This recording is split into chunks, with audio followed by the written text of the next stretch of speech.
દાહોદમાં લોકશાહીના મહાપર્વનો હર્ષોલ્લાસભેર પ્રારંભ. સ્થાનિક સ્વરાજ્યની ચૂંટણી માટે ચુસ્ત સુરક્ષા વ્યવસ્થા વચ્ચે શાંતિપૂર્ણ મતદાન. દાહોદ જિલ્લામાં સ્થાનિક સ્વરાજ્યની સંસ્થાઓની સામાન્ય ચૂંટણી 2026 અન્વયે શાંતિપૂર્ણ અને ઉત્સાહવર્ધક વાતાવરણમાં મતદાન પ્રક્રિયાનો પ્રારંભ થયો છે.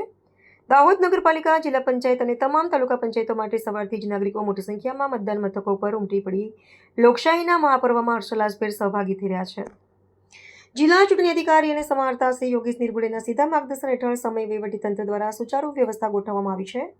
મતદાન મથકો પર દિવ્યાંગ અને વરિષ્ઠ નાગરિકો માટે પૈડાવાળી ખુરશી સહિતની વિશેષ સવલતો ઊભી કરાઈ છે. કાયદો અને વ્યવસ્થા જાળવવા માટે જિલ્લા પોલીસ અધિક્ષક શ્રી રવિરાજસિંહ જાડેજાની રાબરીમાં ચુસ્ત પોલીસ સુરક્ષા કવચ ગોઠવવામાં આવ્યું છે. તેમજ સંવેદનશીલ વિસ્તારોમાં નિરીક્ષણ કેમેરા થકી સતત દેખરેખ રાખવામાં આવી રહી છે અને વહીવટી નિયંત્રણ કક્ષ પણ સક્રિય છે. આ ચૂંટણીમાં યુવા મતદારોમાં વિશેષ ઉત્સાહ જોવા મળી રહ્યો છે. પ્રથમ વખત મતાધિકારનો ઉપયોગ કરી રહેલા સ્થાનિક યુવાન હાતિમ જાલોદવાલાએ જિલ્લાના અન્ય યુવાનોને પણ અચૂક મતદાન કરવા માટે આહવાન કર્યું છે. વહીવટીતંત્ર દ્વારા સાંજના 6 વાગ્યા સુધી ચાલનારી આ પ્રક્રિયામાં તમામ નાગરિકોને નિર્ભયપણે અને પ્રચંડ સંખ્યામાં પોતાના મતાધિકારનો પ્રયોગ કરી લોકશાહીની પાયાની પ્રક્રિયાને વધુ સુદૃઢ બનાવવાની અપીલ કરવામાં આવી છે.